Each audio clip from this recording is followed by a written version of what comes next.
ว่าบาสก็ดีไซน์แลนด์สเคปมากว้างเลยนะครับมีพื้นที่โดยรอบแล้วก็มีไม้หลากหลายพันธุ์ที่สำคัญคือแลนด์สเคปเนี่ยมีการเล่นระดับที่น่าสนใจเลยครับก็ในเรื่องของการวางตำแหน่งแลนด์สเคปมันก็จะไปสอดคล้องกับเรื่องแลนด์ไซด์เดิมครับพี่เพราะว่าที่เดิมมันเป็นที่ค่อนข้างต่ำมันเป็นที่ลุ่มเพราะนั้นเราจะต้องมีการไล่ระดับแลนด์สเคปเพื่อให้ขึ้นมาหาตัวบ้านให้ได้แบบสมูทนิดนึงครับเราก็จะเห็นว่าบาสมีการใช้เส้นสายโค้งนะใช่ตอนที่เราสตั๊ดดี้กันคือเราพยายามช่วยลดทอนความแข็งของรูปทรง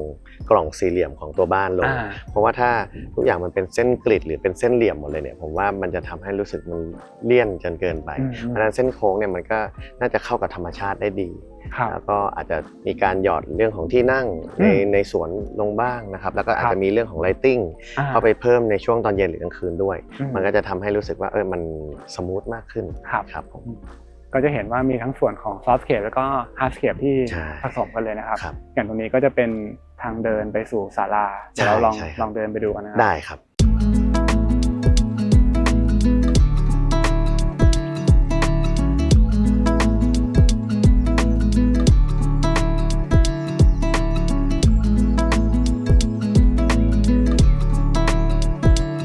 มุมนี้เองก็มีเป็นศาลานะครับแล้วก็มีบ่อน้ำด้วยใช่ครับตรงนี้จุดที่เรายืนอยู่มันจะเป็นทางลาดเชื่อมจากถนนขึ้นมาหาตัวบ้านนะครับพี่แจ๊คซึ่งบาสยกตัวบ้านให้สูงจากถนนประมาณเมตรกว่าพื้นที่ดินเดิมมันต่ำกว่าถนนค่อนข้างเยอะทีนี้ที่ดินแปลงเนี้ยพื้นที่มันค่อนข้างใหญ่มันเลยมีปัญหาว่าถ้าเราจะเอาดินเข้ามาถมเพื่อให้มันสูงทั้งไซส์เนี่ยมันก็คงจะลำบากและบัดเจ็ตมันก็จะสูงมากผมเลยต้องใช้วิธีเราหาวิธีการเดรนน้ำก็เรียกไซส์เดรนเนจเดรนน้ำออกจากตัวไซส์ให้ได้เพราะว่าเดิมทีบ้านที่เนี้ยจะเจอปัญหาน้ำท่วมเข้าไปในบ้านหลังที่เป็นของคุณลุงคุณป้าทุกครั้งที่ฝนตกก็จะท่วมเข้าไปในบ้านแสดงว่าพื้นที่ตรงนี้เหมือนมันเป็นที่ลุ่มใช่เป็นที่ลุ่มครับเพราะฉะนั้นเนี่ยตอนที่บาสเข้ามาเจอเลยนะบาสโจทย์แรกที่จะต้องทำก็คือระบายน้ำออกจากที่ดินตรงนี้ยังไงเมื่อฝนตกแล้วต้องออกได้โดยทันทีด้วยเพราะฉะนั้นก็ต้องคิดหลายกระบวนท่าครับจนสุดท้ายเนี่ยเราวางแมนโฮลรอบไซต์ถ้าผมเข้าใจไม่ผิดมันน่าจะเหมือนสนามฟุตบอลที่มันมีการระบายน้ำดีๆแต่อันเนี้ยเราสเกลมันใหญ่ขึ้นก็อาจจะมีตำแหน่งแมนโฮลในแต่ละจุดกระจายกันห่างๆกันเพราะฝนตกมันก็จะไหลเข้าไปอยู่ในแมนโฮลแล้วมันก็จะรั่วไปอยู่ในบ่อหน่วงน้ำด้านหน้าโครงการจุดหนึ่งด้านหลังจุดหนึ่งแล้วก็สูบออกแค่นั้นเองครับเพราะว่าในเส้นท่อที่อยู่ใต้ดินนะครับถ้าปั๊ม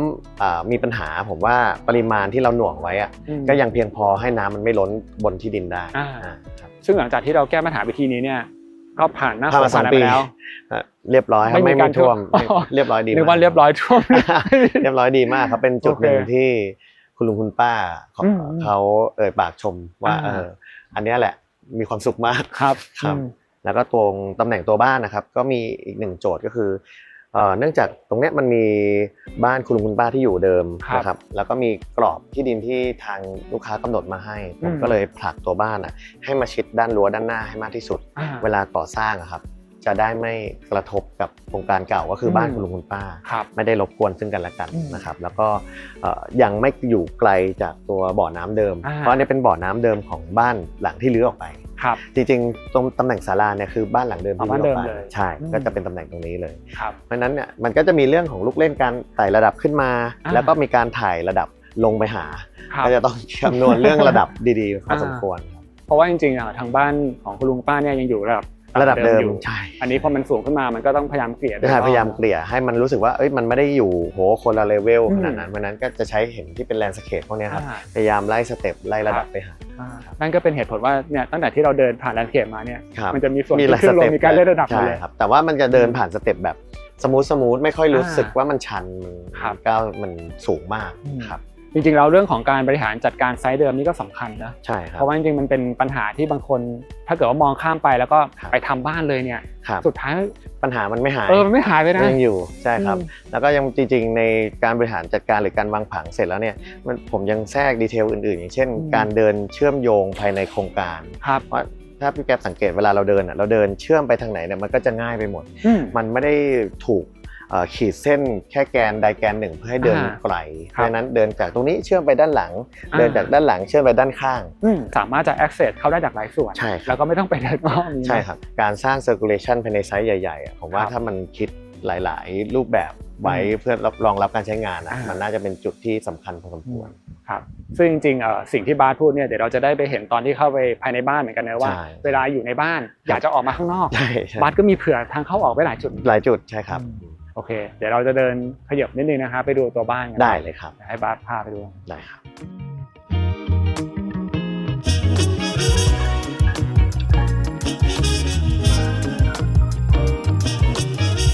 นี่ก็ให้บาสพาเดินมาดูบริเวณทางฝั่งหน้าบ้านมุมนี้นะครับแลนด์สเคปเองก็จะเห็นการเล่นระดับนะครับแล้วก็เหมือนลักษณะเส้นของมันนี่ก็จะคล้ายๆแผ่ออกเป็นแฉกๆใช่ครับเป็นการไล่สเต็ปเลเวลขึ้นไปหาตัวบ้านครับแล้วก็บางจุดก็จะเป็นหญ้าเทียมใช่ครับบางจุดก็จะโรยเป็นแบบหินกรวดเล็กๆใช่ครับในส่วนของหญ้าเทียมตรงนี้ก็เอาไว้เตรียมไว้สำหรับน้องหมาที่เลี้ยงไว้ด้วยอันนี้ก็จะได้ดูแลรักษาง่ายแล้วก็ตรงนี้ก็จะได้เขียวอยู่ตลอดเวลาครับแล้วก็ถ้ามุมนี้เองก็จะมีเป็นน้ำพุนะครับแล้วก็จะมีทางเข้าสำหรับถนนใช่ไหมตรงนั้นมันจะเป็นทางเข้าสำหรับถนนหน้าบ้านเข้าไปจอดรถแล้วก็เข้าตัวบ้านได้เลยครับทีนี้ถ้าเกิดให้บาสพูดถึงเรื่อง exterior design ครับงานออกแบบภายนอกเนี่ยเป็นสไตล์อะไรยังไงแล้วก็วัสดุที่เลือกใช้มีอะไรบ้างในส่วนของตัวอาคารออกแบบตรงไปตรงมาคือเป็นบ้านกล่องแต่ว่าเราเน้นเป็นสไตล์โมเดิร์นทรอปิคอลก็คือจะมีตัวไม้เทียมมาสอดแทรกเพื่อให้มันเจือสีโทนน้ำตาลเข้าไปหน่อยเพื่อให้มันดูไม่แข็งมากทีนี้ในส่วนของตัวทรงอาคารเนี่ยก็จะใช้วัสดุที่เป็นกระเบื้องโทนสีเทาเราเลือกเป็น2เฉดครับก็มีเฉดอ่อนอยู่ทางด้านก้อนด้านหน้าครับแล้วก็เฉดสีเข้มอยู่ทางด้านขวาครับแต่จะใช้ตัวระแนงไม้เทียมเนี่ยครับตัวโทนที่เป็นสีน้ำตาลนี่แหละเป็นตัวเชื่อม2ก้อนเข้าด้วยกันเพราะว่าฝั่งด้านหนึ่งเนี่ยผมใช้เป็นตัว exterior หุ้มเปลือกด้วยตัวระแนงและตัวไม้ฝาที่เป็นโทนสีน้ำตาลส่วนอีกฝั่งหนึ่งนะครับผมใช้เป็นตัว inside ผนังด้านในให้มันมีความล้อเล่นกันสำหรับ2ก้อนอาคารครับมันจะได้ดูว่ามันคืออาคารเดียวกันแล้วมันถูกขั้นด้วยต้นไม้ต้นประธานหน้าบ้านอยู่ตรงกลางครับทีนี้ในส่วนของงานระแนงที่ผมเลือกใช้มันก็จะมีลูกเล่นของงานไม้เทียมอีกไม่ว่าจะเป็นเรื่องไม้ฝาเรื่องงานระแนงไม้กล่องเล็กหรือระแนงไม้กล่องใหญ่ขึ้นอยู่กับจังหวะการใช้งานครับอย่างก้อนด้านล่างเนี่ยเขาก็จะเป็นห้องฟิตเนสผมว่าใช้ออเดอร์ที่มันเป็นก้อนกล่องใหญ่หน่อยนะครับแล้วก็เว้นช่องที่ต้องการเว้นจริงๆออกไปเปิดกว้างไปเลยนะครับส่วนออเดอร์ด้านบนเนี่ยให้มันมีความถี่ของระแนงเพื่อให้มันเกิดเท็กเจอร์ของผนังแล้วก็สามารถเปิดปิดได้ให้มันเป็นลูกเล่นของอาคารไปครับคือบางส่วนถ้าเกิดต้องการความเป็นส่วนตัวเยอะก็อาจจะถี่หน่อยใช่ครับในเรื่องของไม้เทียมเนี่ยจริงๆมันมีความแรนดอมเล็กๆของสีไม้มันทำให้ดูรู้สึกถึงความเป็นธรรมชาติมันจะมีความแบบลีเนียร์ของสีกันนิดนะครับคนมาที่บ้านก็คิดว่ามันคือไม้จริงด้วยหรือเปล่า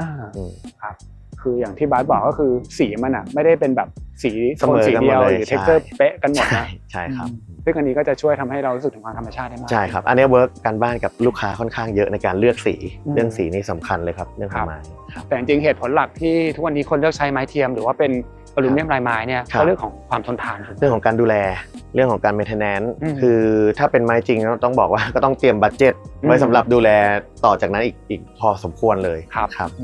ก็สำหรับไม้เทียมที่บ้านหลังนี้เลือกใช้นะครับก็จะเป็นของแบรนด์วัสดุนิยมนะครับซึ่งเขาเป็นผู้นำด้านไม้เทียมและวัสดุตกแต่งอาคารระดับพรีเมียมเลยนะครับโดยมีตั้งแต่ในส่วนของพื้นผนังฝ้าแล้วก็ระแนงด้วยนะครับวัสดุของเขาเนี่ยจะเป็น WPC หรือว่า Wood Plastic Composite นะครับก็จะเป็นผงพลาสติก PE ที่ผสมรวมกับผงไม้รีไซเคิลจากอุตสาหกรรมเฟอร์นิเจอร์นะครับแล้วก็นำมาขึ้นรูปชิ้นเดียวด้วยวิธีการ extrusion นะครับสิ่งที่อยากให้ทุกคนดูนะครับเราจะเห็นว่าวัสดุของเขาเนี่ยจะมีความเหมือนไม้จริงมากๆเลยนะครับนั่นเป็นเพราะว่าเขามีเทคโนโลยี BR6 ครับซึ่งวัสดุนิยมเองเนี่ยก็เป็นผู้นำเข้าเพียงรายเดียวในประเทศนะครับที่ได้รับสิทธิบัตรนี้ครับเทคโนโลยีนี้เองเนี่ยนะครับก็จะเป็นการพิมพ์ลายไม้ในระดับพิกเซลนะครับซึ่งถือว่ามีความละเอียดมากๆนอกจากนั้นก็ยังมีในส่วนของ random patterning นะครับก็คือการสุ่มลายไม้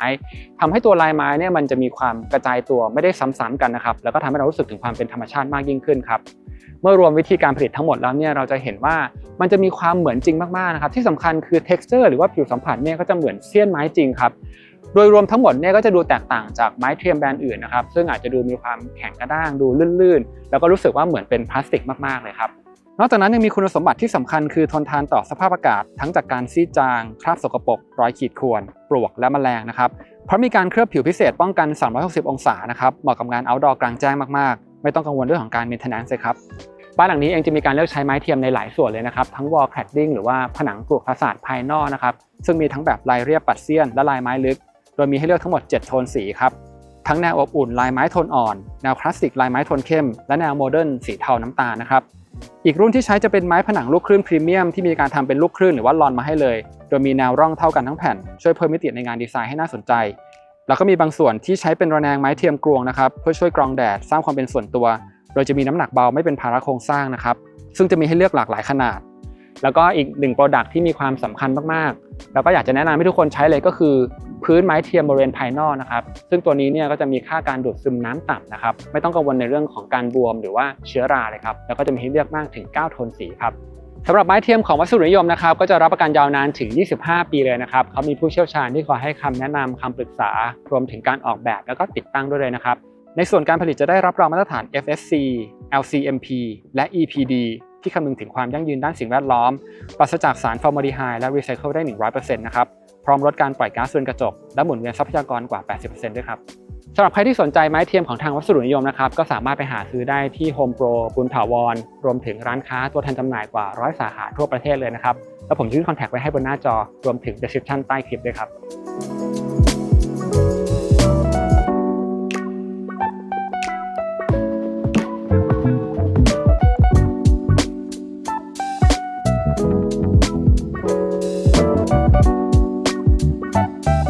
เราก็จะเดินเข้าไปนะครับก็จะมาผ่านทางที่จอดรถก่อนที่จอดรถตรงทางเข้าหน้าบ้านเลยครับอันนี้คือเหมือนเป็น drop off เลยเป็น drop off ก็เลี้ยวรถเข้ามาจอดเรียบร้อยหยิบของหยิบอะไรก็เดินเข้าในบ้านได้เลย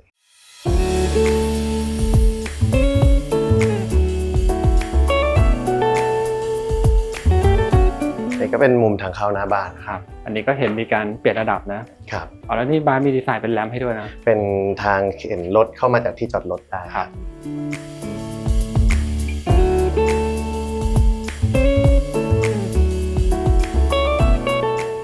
เป็น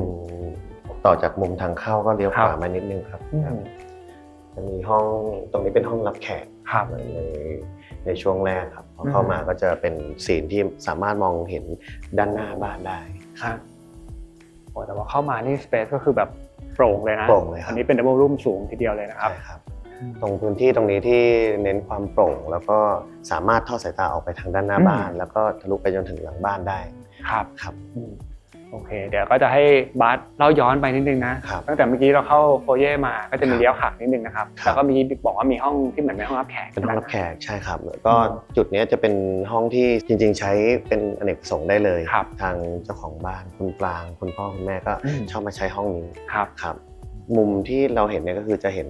ตรงบริเวณหน้าบ้านเลยแล้วมีคนเดินเข้าเดินออกก็จะเห็นชัดเจนอยู่แล้วรวมถึงเห็นสวนแลนด์สเคปหน้าบ้านด้วยตอนเช้าเองก็จะได้แสงแดดอ่อนๆตอนเช้าเป็นตรงนี้ครับก็คืออันนี้เป็นทางทิศตะวันออกเลยนะครับฝั่งนี้เป็นทิศตะวันออกครับคือเราต้องการความโปร่งแหละแต่เราก็ยังต้องการความ private อยู่ต้นไม้เนี่ยก็จะช่วยพรางสายตาได้รวมถึงช่วยพรางแดดในช่วงสายของทางทิศตะวันออกได้ด้วยครับผมครับ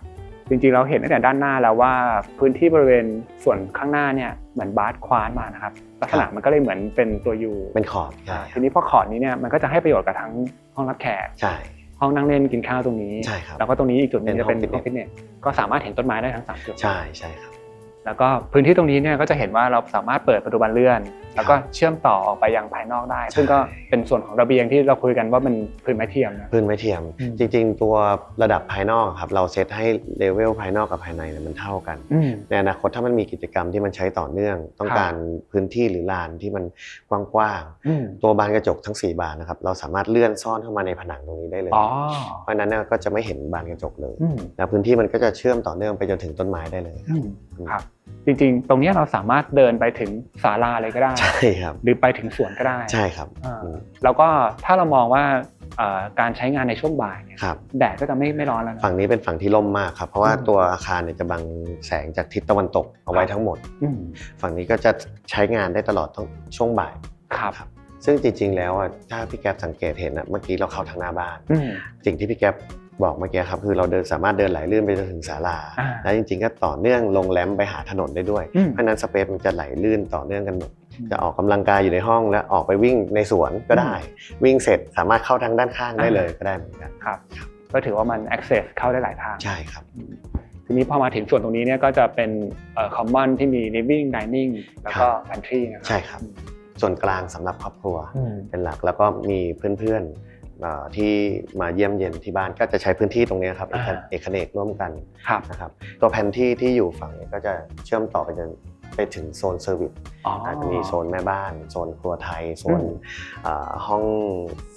สโตร์เก็บขนมอะไรพวกนี้ครับก็จะอยู่โซนที่อยู่ใกล้ๆกับแพนที่ก็จะได้ใช้งานได้สะดวกครับซึ่งมันคือฝั่งหน้าบ้านเลยนะฝั่งนี้ก็จะอยู่ใกล้กับที่จอดรถใช่แต่เราก็จะใช้วิธีดีไซน์เลี่ยงไปไว้อยู่ริมสุดของตัวอาคารก็จะมองไม่เห็นครับแต่ว่าถ้ามองในแง่การใช้งานคือสมมติว่ามีของมีอะไรต่างๆเวลาลงรถมาแม่บ้านก็เข้าถึงได้ง่ายใช่ครับทีนี้อย่างหนึ่งที่อยากถามคือการตกแต่งอินทีเรียคือภายนอกอาจจะดูมีความโมเดิร์นเป็นโทนสีเทาเข้มนะก็จะดูโมเดิร์นเท่ๆหน่อยแต่เข้ามาข้างในเนี่ยจะดูสว่างแล้วก็มีความคลาสสิกเข้ามาครับก็เป็นสไตล์โมเดิร์นคลาสสิกก็ในส่วนของงานออกแบบอินทีเรียก็จะเป็นทีมซาริสมิธเข้ามารับช่วงต่อในการออกแบบทำภาพ3มิติแล้วก็ดีไซน์เพื่อให้ทางเจ้าของบ้านเห็นภาพชัดเจนมากขึ้นว่าสไตล์ที่ทางเจ้าของบ้านบรีฟมาออกมาเป็นแบบไหนนะครับโทนสีก็ถือว่าละมุนนะก็จะมันจะมีโทนสีขาวผสมกับโทนสีของตัวหินทราเวอร์ทีใช่ผมว่าตัวก็คือใช้ทั้งพื้นทั้งผนังเลยใช่ตัวนี้คือตัวพระเอกของภายในของบ้านนี้เลยก็เป็นทางเจ้าของบ้านไปเลือกเองทั้งหมดเลยครับอย่างตัวไอแลนด์ก็เป็นทราเวอร์ทีนะครับเคาน์เตอร์ชิดตรงนั้นก็ทราเวอร์ทีนใช่ครับผนังก็ทราเวอร์ทีนพื้นก็ทราเวอร์ทีนทั้งหมดอย่างโต๊ะนี้เนี่ยก็จะเป็นโต๊ะหินเหมือนกันแต่ว่าก็เลือกสีให้มันยังมีโทนเหลืองๆให้มันป๊อปอัพขึ้นมานิดนึงแล้วก็ต่อเนื่องไปที่โซฟาอะไรต่างๆเฟอร์นิเจอร์ก็จะเป็นคุมโทนหมดเลยเป็นการคุมโทนสีแต่ว่าการใช้งานเนี่ยทางเจ้าของบ้านก็จะไปเลือกทีละชิ้นด้วยตัวเองเพราะว่าเรื่องของการที่จะนั่งแล้วสบายอยู่แล้วสบายอันนี้ก็เป็นเรื่องสำคัญ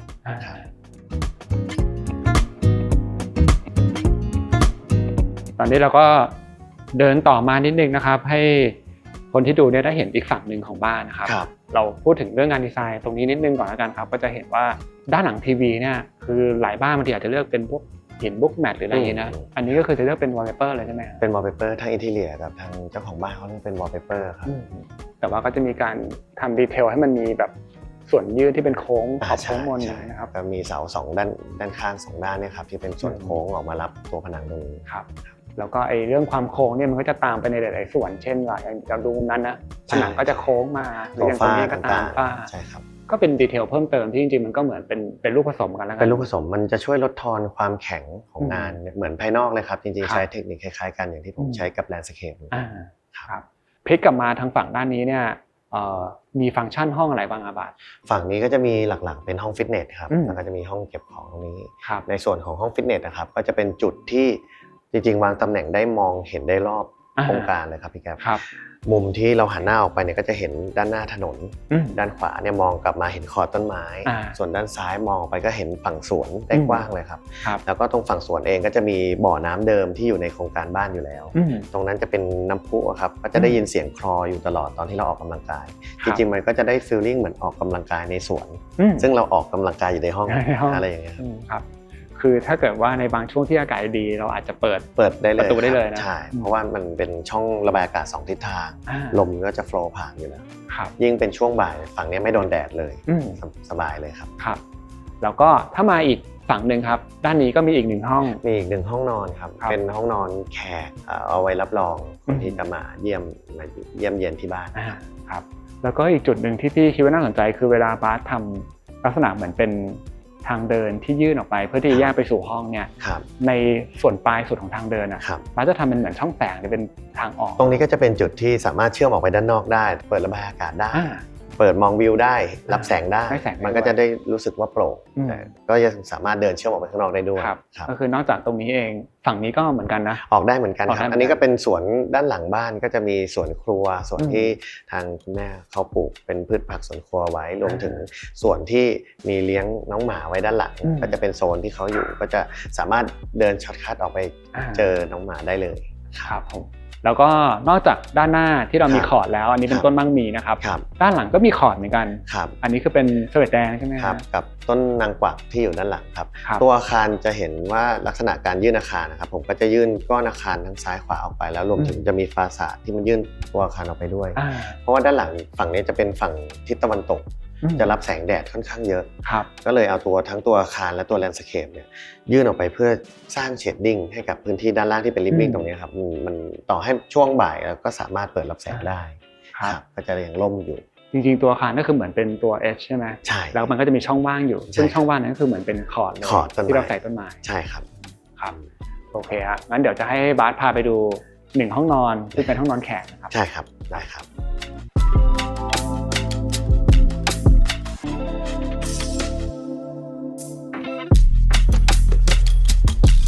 ตอนนี้บาสก็พาเข้ามาอยู่ในห้องนอนแขกบนชั้น1นะครับก็จะมองเห็นแลนด์สเคปไปสุดรั้วด้านหลังเลยครับครับแล้วก็จริงๆมีต้นไม้ใหญ่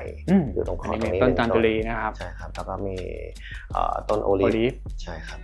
ห้องนี้เองก็จะมีส่วนของระเบียงที่สามารถออกไปนั่งได้เลยครับ เพราะว่าตั้งแต่เช้าจนถึงช่วงเย็นเนี่ยฝั่งนี้ก็จะไม่ได้ร้อนฝั่งนี้เป็นฝั่งทิศเหนือครับก็ยังคงยืนยันเหมือนเดิมว่าในทุกๆมุมของบ้านเนี่ยเห็นสวนแน่น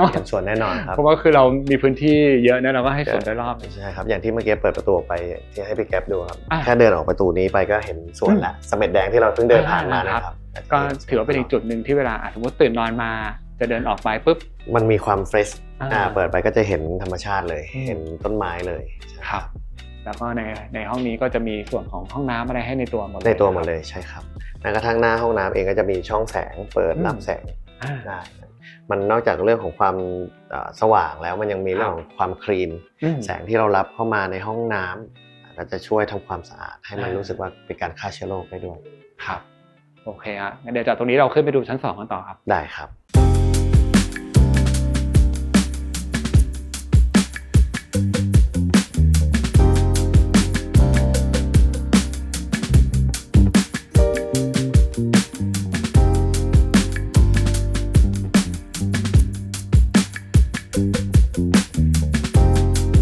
ตอนนี้บาสก็พาขึ้นมาบนชั้น2แล้วนะครับก็จะเห็นว่าลักษณะบนชั้น2เนี่ยมันก็จะมีทางคล้ายๆเหมือนเป็นสะพานนะเป็นทางเชื่อมแล้วก็แยกเป็น2ปีกเหมือนเดิมนะครับแต่ว่าให้บาสพูดถึงเรื่องของการดีไซน์บันไดก่อนนิดนึงนะครับก็ตัวบันไดที่ส่งขึ้นมาเนี่ยก็จะสังเกตเห็นเป็นตัวราวกันตกที่ออกแนวคลาสสิก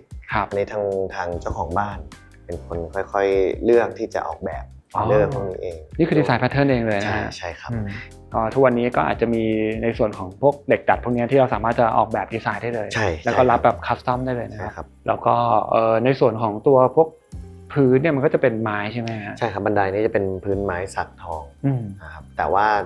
ทางเจ้าของบ้านอยากได้สีที่มันดรอปลงมาหน่อยก็มีความกึ่งเงากึ่งด้านให้มันดูละมุนนิดนึงไม่ลื่นไม่หยาบจนเกินไปกรรมวิธีตรงนี้ก็ค่อนข้างซับซ้อนพอสมควรครับเช่นเดียวกับมือจับนี่ก็น่าจะเป็นเหมือนกันไม้สักเหมือนกันไม่สักเหมือนกันใช่ครับแต่ว่าพอพื้นบ้านเนี่ยจากด้านล่างที่เป็นทาวทีนขึ้นมาด้านบนนี้เป็นใช้เป็น SPC ใช่ครับเพราะว่า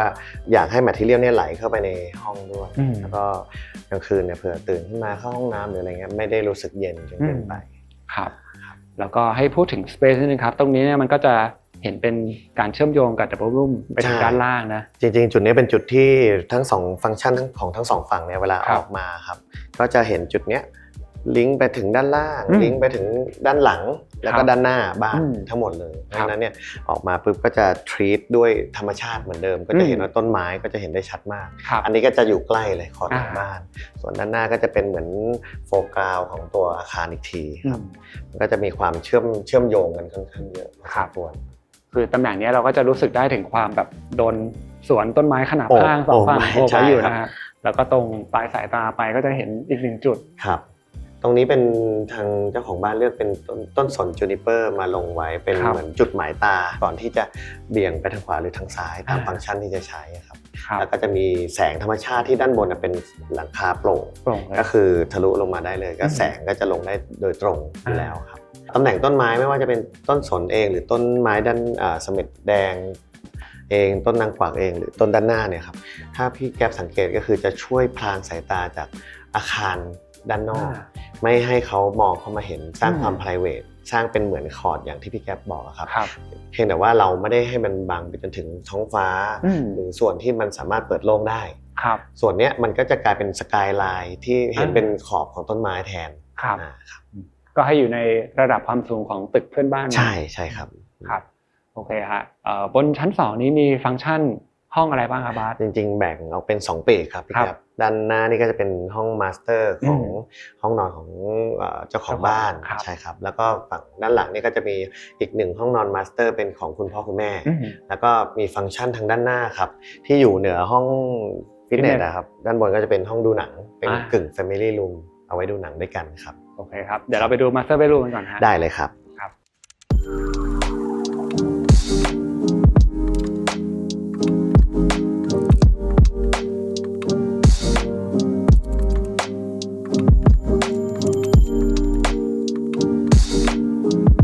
ตอนนี้เราก็เข้ามาอยู่ในห้องนอนหลักว่ามาสเตอร์เบดรูมแล้วนะครับแล้วก็มีเจ้าของบ้านคุณปรางมาร่วมพูดคุยด้วยนะครับสวัสดีครับ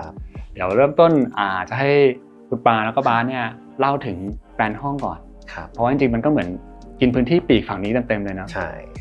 แปลนที่ตั้งใจคือเป็นเหมือนอยู่คอนโดด้วยฉะนั้นเข้ามาปุ๊บก็จะเจอทางห้องนั่งเล่นฉะนั้นเวลามีแขกมามีเพื่อนมาหรือว่าจะทำงานแบบสนุกไม่ต้องจริงจังมากก็สามารถใช้ห้องนี้ได้เลยแล้วก็ตกแต่งด้วยของสะสมของตัวเองก็จะมีแบบอาร์ตทอยเล็กๆหรือว่า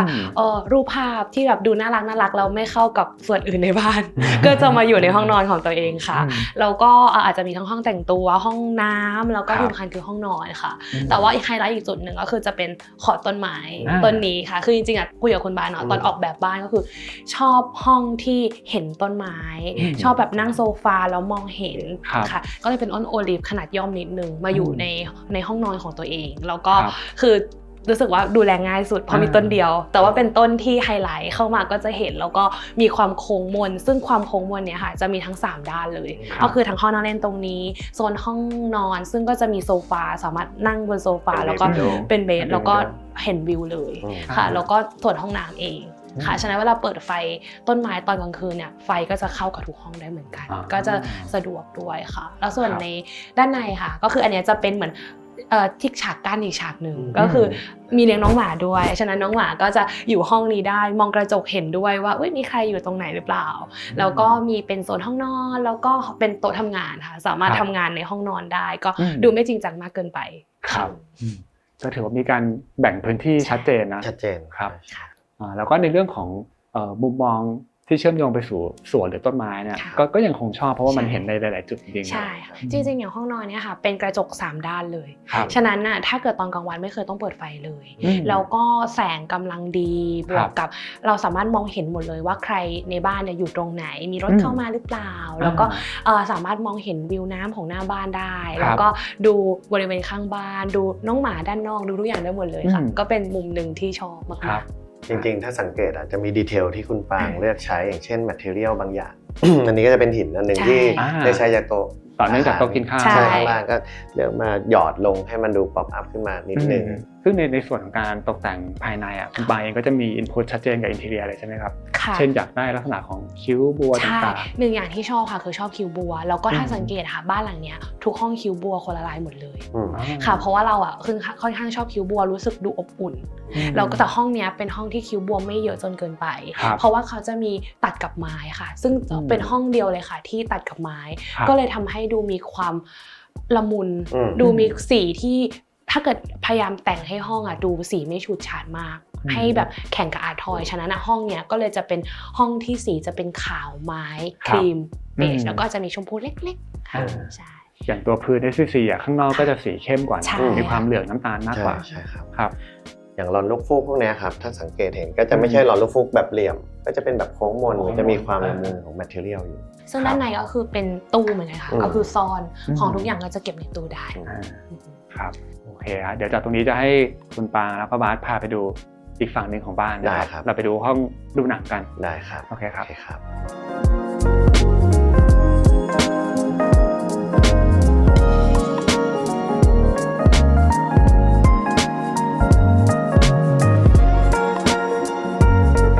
ตอนนี้เขาเข้ามาในห้องดูหนังนะครับโอ้ห้องนี้ก็จะทำสเปซเป็นแบบซังเค้นเลยครับ บรรยากาศก็คือดูน่าดูหนังน่านอนด้วยนะฮะ สบาย สบายครับ จริงๆคือบรีฟแรกที่เคยส่งเรฟให้คุณบาสเนี่ยคือชอบความสังเคน แล้วก็ห้องนี้น่าจะเป็นห้องที่ใส่มาได้สนุกที่สุดค่ะอย่างแรกก็เลยห้องนี้จึงออกมามีสังเคนอย่างที่สองคือคุณแม่ค่ะตั้งแต่บ้านเก่าคุณแม่มีหนังสือนิยายเยอะหนึ่งที่ต้องหาที่วางหนังสือนิยายคุณแม่ก็เลยเป็นห้องนี้ขึ้นมาว่าเป็นชั้นหนังสือแล้วก็อาจจะมีหนังสือการ์ตูนตั้งแต่เด็กด้วยก็เลยเอามาวางตกแต่งให้ดูสนุกห้องนี้ก็จะเป็น1ห้องค่ะแล้วไลฟ์สไตล์ของที่บ้านเนี่ยเป็นไลฟ์สไตล์ที่ชอบดูหนังดูซีรีส์อยู่แล้วฉะนั้นก็เลยสามารถแบบดู Netflix ดูอะไรอย่างที่นี่ได้ก็จะแล้วก็มีระบบเสียงที่ค่อนข้างเป็นห้องที่มืดและเงียบตอนกลางคืนค่ะฉะนั้นห้องนี้เลยตอบโจทย์กับการดูหนังและการนอนแอร์ช่ำๆแล้วก็ที่นอนแบบนุ่มๆใช่ค่ะแล้วก็คุณแม่จริงๆชอบหินตัวนี้มากค่ะก็เลยแต่ว่าจะเป็นสีโทนเข้มซึ่งรู้สึกว่าเป็นสีที่อยู่ห้องนอนหรือด้านล่างเนี่ยน่าจะไม่เข้าเพราะว่าโทนบ้านจะเป็นโทนสว่างใช่ค่ะก็เลยมาอยู่ในห้องนี้ก็เลยเลือกการตกแต่งจะเป็นทั้งสีฟ้าสีน้ำตาลสีเทาให้เข้ากับห้องนี้แล้วก็กับหินตัวนี้ด้วยค่ะครับแต่หินก็เป็นลายแบบสวยนะเป็นแบบมีน้ำตาลมีเขียวอย่างนี้นะครับแล้วก็อย่างส่วนที่เป็นบันไดที่ลงสเต็ปมาเองก็จะเห็นว่ามันก็มีบางช่วงที่มันแบบโอ้เป็นเส้นเหมือนเป็นสายน้ำเป็นอะไรอย่างนี้ถึงแม้จะใช้เป็นโทนเข้มครับแต่ก็ยังรู้สึกถึงความสบายครับพี่แก๊ปพอเข้ามานั่งจริงๆเนี่ยรู้สึกอยากนอนแล้วนะครับเนี่ยครับแล้วก็ตัวหินกับพรมก็จะเป็นเข้มต่อเนื่องไปแต่ว่าโซฟาก็จะเน้นให้เป็นขาวให้มันโดดขึ้นมาครับจริงๆอย่างห้องนี้มันก็มีนอกจากเรื่อง material ของเรื่องหินเรื่องดีไซน์แล้วนะครับจริงๆก็จะมีเรื่องดีเทลของงานฝ้าแล้วก็งานไลติ้งด้านบนที่อินทีเรียเขาหยอดไว้ให้ด้วยครับถึงแม้ว่าตัวเส้นสายจะดูมีความเป็นโมเดิร์นนะครับแต่พี่กัปจะสังเกตว่ามันจะมีการออฟเซตเบิ้ล2เส้นเป็นความโมเดิร์นคลาสสิกกลมกลืนอยู่ในพื้นที่ตรงนี้ด้วยนะครับแล้วก็พอตัวดีเทลตรงนี้มันมีความคมของเส้นนะครับผมว่ามันเพิ่มมิติให้ห้องนี้ได้ดีครับลักษณะแบบนี้ดูเหมือนจะทำยากเหมือนกันนะแล้วก็อย่างเวลาเราจะซ่อมไฟอะไรเงี้ยมันจะไปล้วงออกมายากจริงมันจะมีระยะการทำงานของความกว้างของตัวขนาดของการเซอร์วิสอยู่ครับอันนี้น่าจะเป็นมินิมัมที่เราเข้าไปเซอร์วิสได้คือถ้าเล็กกว่านี้จะลำบากแน่ๆเพราะฉะนั้นเนี่ยเราก็อ้างอิงตามหลักการของการเซอร์วิสด้วยที่อื่นผมก็ไม่เคยทำซึ่งมันก็จะเป็นสเปเชียลแต่ตอนออกแบบอะค่ะคิดว่าเอาไว้สวยงามแต่ชีวิตจริงอะค่ะกับเป็นมุมจะเป็นไฟได้ใช้เยอะที่สุดเพราะว่าแสงเขาสว่างทั่วห้องใช่แล้วมันไม่แกลด้วยครับ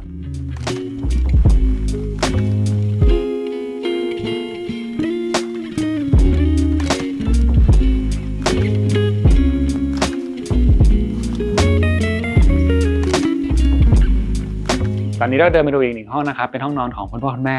ซึ่งจะอยู่ปีกฝั่งเดียวกับห้องดูหนังเลยใช่ครับแล้วก็ห้องนี้ก็คือถ้าดูจากแปลนก็คืออยู่เหนือห้องนอนแขกเหนือห้องนอนหนึ่งนะใช่ครับครับอย่างการดีไซน์ห้องนี้เป็นยังไงบ้างครับบาสคือห้องนี้จะอยู่ติดกับฝั่งทิศตะวันตกนะครับก็จะเอาห้องน้ำมากันเอาไว้นะครับแล้วก็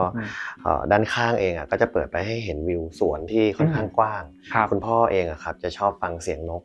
เพราะฉะนั้นเนี่ยจะมีนกมาทักทายแน่นอนว่าต้นไม้ใหญ่อยู่ตรงนี้แล้วก็ตรงขอดตรงกลางเองตรงเสม็ดแดงเองก็จะมีนกมีอะไรมาเป็นประจำอยู่แล้วครับครับแล้วก็ในส่วนของการตกแต่งนะครับคุณปางเองก็ยังมีส่วนช่วยคุณพ่อคุณแม่ด้วยใช่ไหมช่วยค่ะจริงๆคุณแม่ของปางค่ะชอบสีขาวดำมากห้องเนี้ยค่ะก็เลยเล่นความขาวดำทั้งการตกแต่งหินผ้าปูที่นอนแล้วก็เลยจะเป็นห้องที่ดูอาร์ตกว่าห้องอื่นๆแล้วคุณพ่อคุณแม่เขาก็จะพยายามคีปสีของห้องอะค่ะพื้นก็เข้มพื้นก็จะเข้มเป็นห้องเดียวเลยค่ะแล้วก็เป็นสีที่หายากที่สุดเป็นสีเดียวที่หาได้ที่เข้มที่สุดแล้วก็แต่ไม่ใช่สีดำค่ะแล้วก็ปูเป็นแบบก้างปลานะฮะใช่ค่ะเป็นก้างปลาแล้วก็จะลิงก์กับผัวเตียงครับก็ให้แบบมีความยังเป็นขาวดำที่ดูไม่ดุดันมากยังมีความนอนและนอนหลับอยู่ครับแล้วก็ไทม์ไลน์กันดูทีวีอาจจะไม่ค่อยตรงกันก็เลยก็จะไม่อยากให้รบกวนกันมากก็จะมีแยกโซนนั่งโซฟาดูแล้วก็เตียงอาจจะอยู่ใกล้ๆกันครับแล้วก็ในห้องนี้จะเห็นว่ามีรูปเป็นภาพวาดของน้องหมาด้วยใช่ค่ะก็คือเป็นรูปน้องหมา2ตัวที่รักมากแต่ว่าเสียไปแล้วค่ะระหว่างสร้างบ้านก็เลยให้มีน้อง2ตัวเป็นออกแบบสีที่เข้ากับบ้านห้องเนี่ยให้ประดับอยู่ให้คุณพ่อคุณแม่ได้เห็นทุกวันจริงๆคุณปรางก็จะมีนอกจากมีรูป2รูปนี้แล้วครับที่แลนด์สเคปคุณปรางก็จะฝังน้องหมาเอาไว้ด้วยครับจะมีตำแหน่งที่เดี๋ยวเราจะทำสเกลเจอร์ใช่ก็จะบอกสเกลเจอร์ใช่ค่ะครับก็ถือว่าจริงๆมันก็เป็นเรื่องของ ความรู้สึก ความผูกพัน ใช่แล้วก็ยังถือว่าเขาเป็นสมาชิกในครอบครัวค่ะเขาก็จริงๆเขาอยู่ตั้งแต่เจอคุณบาสนะตั้งแต่ออกแบบ เขา มาตรวจก่อสร้างก็มา ใช่ใช่ค่ะ แล้วก็อยู่ระหว่างการก่อสร้าง อยู่ระหว่างการก่อสร้างเลือกกระเบื้องเรื่องอะไรเขาเป็นส่วนหนึ่งที่เลือกมาตลอดค่ะใช่ก็ยังคุยกับคุณบาสตอนที่ออกแบบคุณมาก็ถามว่ามีสมาชิกในบ้านกี่ตัว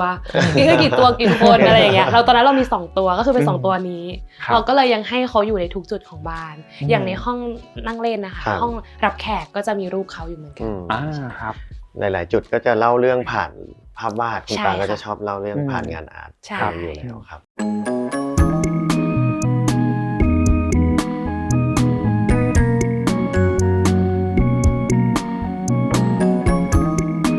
ตอนนี้ก็ดูบ้านเสร็จเรียบร้อยแล้วนะครับเราก็มานั่งที่บริเวณพื้นที่ส่วนกลางแล้วก็มีน้องหมาด้วยเป็นลูกของคุณปานะฮะชื่ออะไรชื่อน้องบับเบิ้ลค่ะเขาไม่เห่าเลยนะตั้งแต่มาไม่เห่าค่ะเขาเฟรนลี่มากในแง่การออกแบบบ้านหลังนี้นะคุณปาเองก็จะมีหลายๆส่วนที่บางทีเราก็คิดถึงน้องหมาด้วยเหมือนเป็นกึ่งๆแบบ pet friendly ใช่ค่ะจริงๆอย่างพื้นอย่างเงี้ยค่ะก็คือเลือกที่เพราะว่าถ้าเกิดน้องหมาเขาลื่นเนี่ยอาจจะมีปัญหาเรื่องข้อสะโพกข้ออะไรอย่างเงี้ยฉะนั้นพื้นทั้งหมดทั้งหินต่อให้เป็นหินเองเราก็ต้องเลือกแบบไม่ลื่นมากเพราะเขาก็ต้องวิ่งในบ้านนะคะจริงๆพื้นที่โถงตรงเนี้ยน้องจะเล่นโยนบอลทุกวัน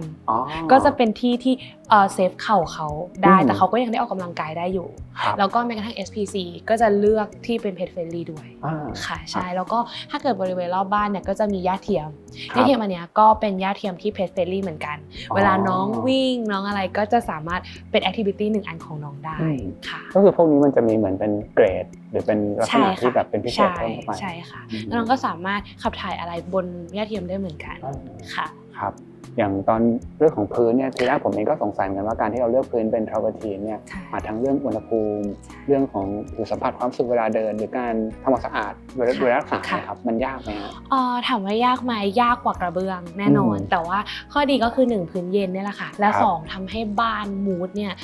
พอพื้นกับผนังเนี่ยเป็นโทนเดียวกันเป็นวัสดุเดียวกันเนี่ยทำให้บ้านอบอุ่นแล้วก็ค่อนข้างสวยเลยฉะนั้นเนี่ยถ้าเกิดถามการดูแลอันนี้มีการใส่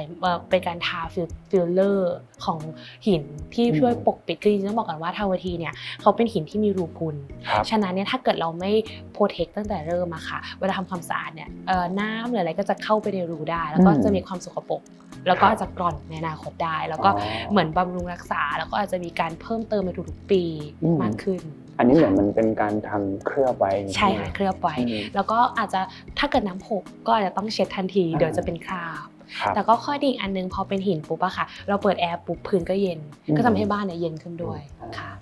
ครับผมแล้วก็มีแง่มุมอื่นอีกไหมคะที่คุณปางอยากจะแชร์หลังจากที่ได้ผ่านโปรเซสการทำบ้านหลังนี้ฮะจริงๆทำบ้านหลังเนี้ยค่ะทำทั้งหมดประมาณ3 ปีค่ะจริงๆก็เป็นผ่านทุกโปรเซสตั้งแต่ออกแบบจนคุณปางเองก็คือมันดูคุมหน้างานตลอดเลยใช่ไหมแล้วก็มีส่วนตัดสินใจเลือกใช่ค่ะจริงๆทุกอย่างเลยก็บอกคุณบาสเสมอว่าตอนออกแบบเนี่ยอยากให้เป็นบ้าน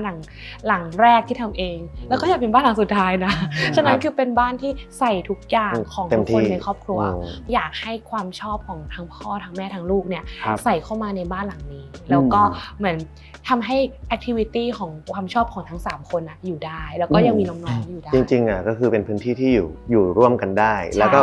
ในบางเวลา